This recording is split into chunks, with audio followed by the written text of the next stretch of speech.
Ayan, mangunguha kami ng bayabas. Bayabas nga ba? Ayan.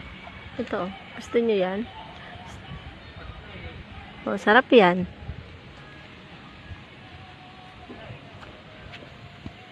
Ano na? Marunong ka ba umakyat?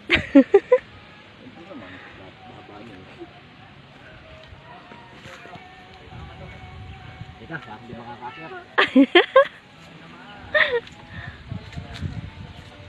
Mangunguha kami ng bayabas ngayon.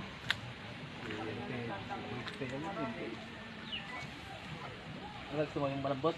Oo, syempre yung hinog na.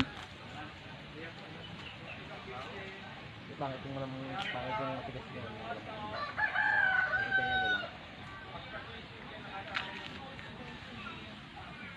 Dito na ako nalaglag dati.